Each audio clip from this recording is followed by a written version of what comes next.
This episode is brought to you by Seed's DSO1 Daily Symbiotic, a 2-in-1 probiotic and prebiotic formulated with 24 clinically and scientifically studied strains to support healthy regularity and your gut, immune, and skin health.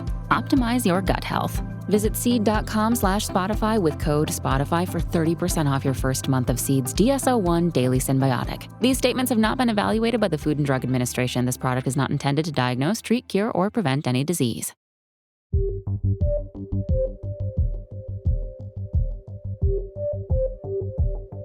If you take a look at some of the world's wealthiest countries, like Switzerland or Luxembourg, you'll notice that they all have something in common: universal healthcare. This means that everyone is guaranteed the essential health services they need without having to directly pay for it themselves. So why does America's healthcare system look so different?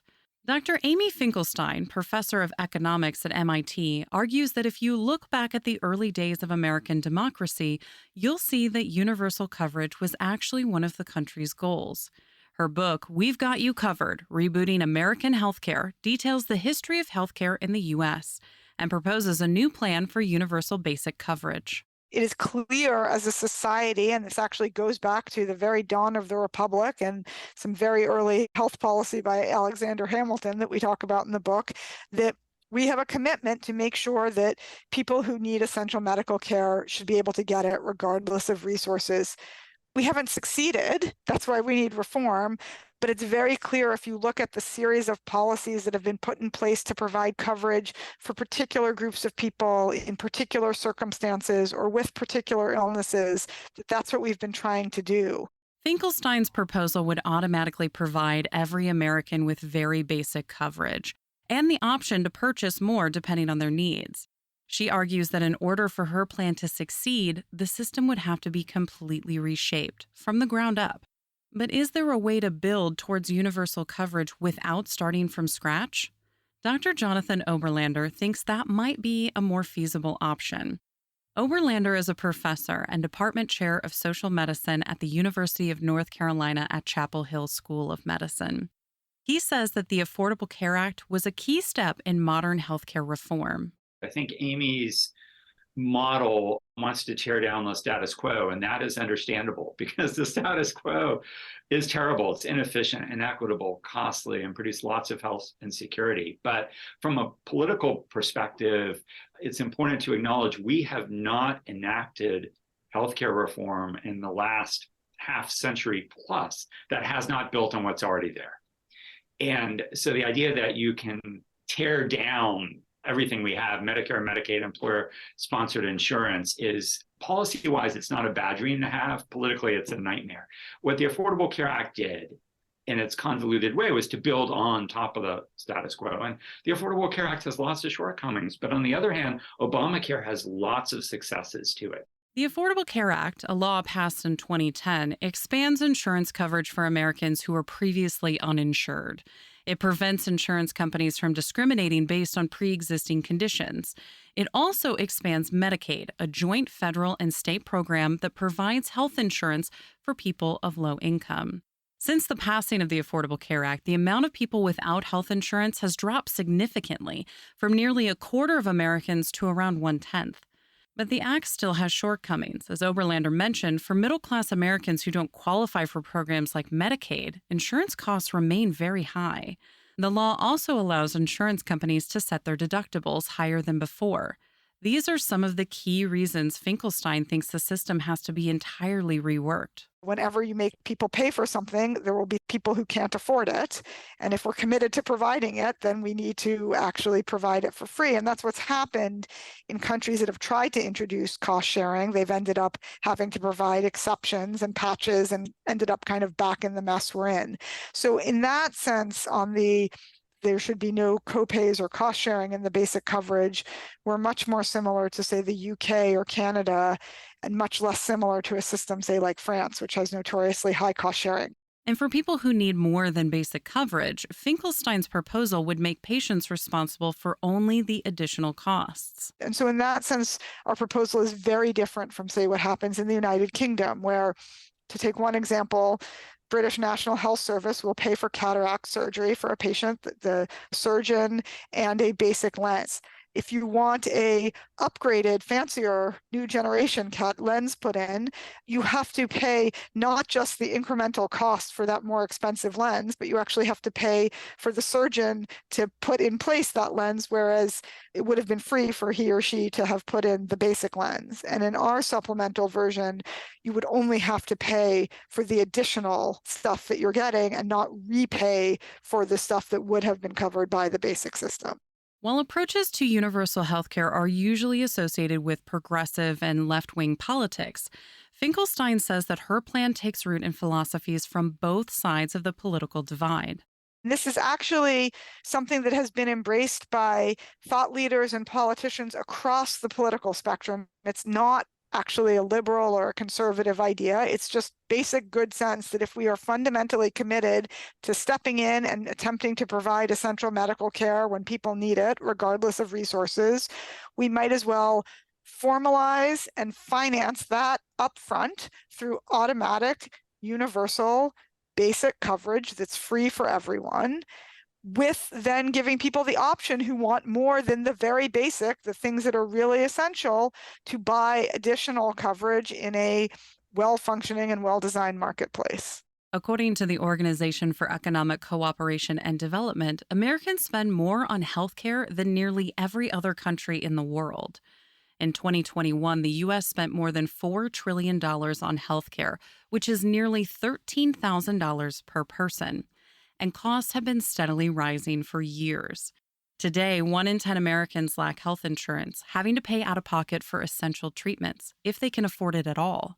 But Finkelstein says there's an even larger problem at hand. When we think about the problems of health insurance coverage in the United States, we tend to focus too much on the 1 in 10 Americans under 65 who lack health insurance at a moment in time, and not enough on the fact that more than twice that number, 1 in 4 of us, will spend some period without health insurance over a 2-year period. That health insurance, whose purpose is security and certainty, is itself highly insecure and uncertain. But given the scope of the healthcare and insurance industries, tearing down a system like this one won't be easy. Out of all of the industries powering the U.S. economy, healthcare has long been one of the largest. According to the Bureau of Labor Statistics, over 14 million Americans were employed in healthcare occupations last year. And in 2020, amid the pandemic, health insurance companies saw record profits. We have a $4 trillion healthcare industry, and there are myriad stakeholders in the current arrangements, and they literally profit from the status quo. They have a large stake in the status quo, and they have fought over decades to preserve it. So that makes change hard. Oberlander says that a universal healthcare model like the one Finkelstein proposes faces a number of challenges. Another reason change is hard has to do with ideology. We were a country born in political revolution against central government. Fear of government is in our political DNA going all the way back to the American Revolution. And while we have lots of large and popular government programs, among them Medicare and Social Security, there's no question that the libertarian strain, the sort of fear of government idea, is stronger in the United States than in lots of other countries. Another driving force against change is that the U.S. has already spent so much of its time and resources investing in the current system. The fact that over the decades we developed first private employer-sponsored insurance, and then Medicare for older Americans and those with permanent disabilities, and then Medicaid for categories of low-income Americans, and then the Affordable Care Act. We just keep layering on top of layer to the status quo, and that makes it very difficult to move away. There's a lot of inertia sunk into our current arrangements. The idea of universal healthcare remains a topic of heated debate and intense political polarization. And according to Oberlander, the future of American healthcare will largely be shaped by next year's presidential election. The next president will help determine which way we go. What is the future of the Medicare program? Do we continue to build on the Affordable Care Act, or do we try and tear it down and erode its gains? Do we think about new mechanisms that can move us closer to universal coverage, or do we think about changes in policy that would actually increase the uninsured population? So this election will have major consequences for the future of healthcare in the United States. You can find more about Dr. Amy Finkelstein, Dr. Jonathan Oberlander, and all of our guests on our website, radiohealthjournal.org. This segment was written by our associate producer, Tabor Brewster. Our lead producer is Kristen Farah. I'm Elizabeth Westfield.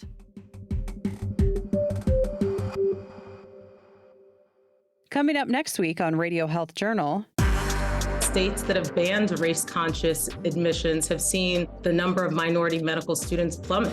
Will the Supreme Court's decision to ban affirmative action result in fewer minority doctors? Then what to do when wildfire smoke pollutes the air in your area. Outdoor air quality can affect indoor air quality. And it's really important when the air quality is bad outside that you're not adding even more particles inside your home. All that and more on Radio Health Journal. I'm Nancy Benson, host of Radio Health Journal. If you enjoy listening to Radio Health Journal, you'll also like our sister show, Viewpoints, which covers a wide array of topics from education to history to the environment. Here's a preview of what they're covering this week on Viewpoints.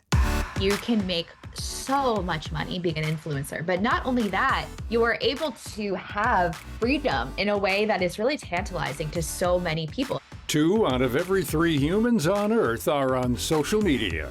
We dive into the business behind influencing. Then, I feel like I have too much to give. I have a whole life ahead of me, and I don't want to leave my legacy to be that of a drug trafficker. Why Chicago's biggest drug trafficker is teaching police all of his secrets. I'm Marty Peterson. And I'm Gary Price. These stories in depth this week on your public affairs magazine, Viewpoints. Listen to Viewpoints on your favorite radio station and subscribe and listen to shows anytime on Apple Podcasts and Google Play. And that's Radio Health Journal for this week.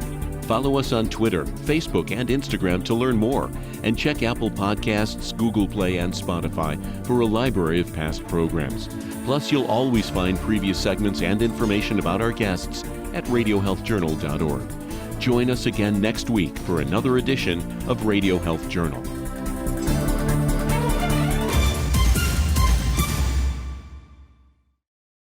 The United States Border Patrol has exciting and rewarding career opportunities with the nation's largest law enforcement organization. Earn great pay with outstanding federal benefits and up to $20,000 in recruitment incentives. Learn more online at cbp.gov/careers/USBP.